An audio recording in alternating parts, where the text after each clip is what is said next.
A make-or-break moment for South Korea-US trade relations. With the clock ticking towards a new tariff deadline, South Korea's trade minister is in Washington urging a deal that works for both sides. He's pushing for a mutually beneficial agreement to avoid steep levies that could hit exports from cars to chips. This comes as both economies struggle with slowing growth and supply chain pressures. Tensions are rising between two long-time allies.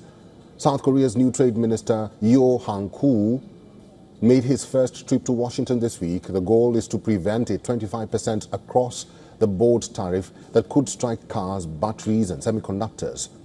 The clock is ticking, with the July 9th deadline looming when suspended tariffs could come back into force.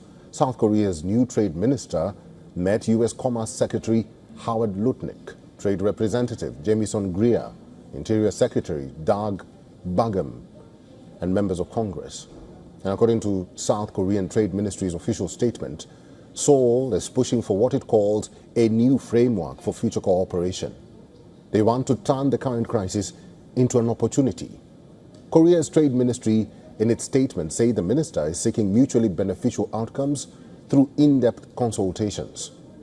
They even called for a stable, predictable environment for Korean firms investing in the United States. The stakes are very high, as the United States is South Korea's second largest trading partner.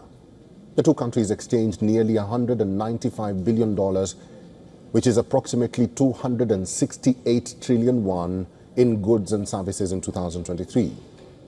The United States exported about $100 billion, which is nearly 137 trillion won to South Korea, while Korean exports to the United States were about $95 billion, that is 131 trillion won.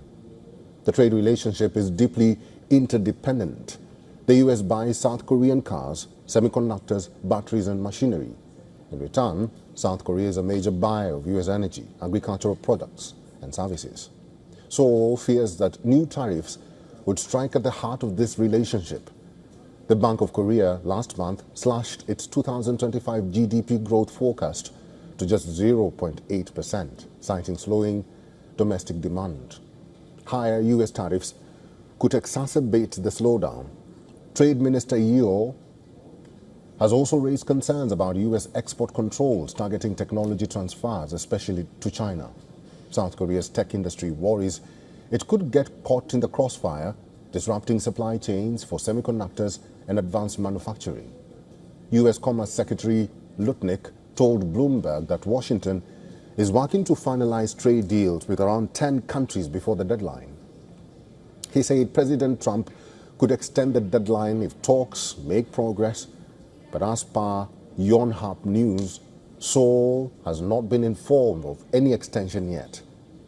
Both sides, the clock is ticking. A new deal could safeguard supply chains, keep costs down, and reinforce a vital alliance in the face of growing global competition, especially from China. But without an agreement, the risk of a damaging trade war still looms large.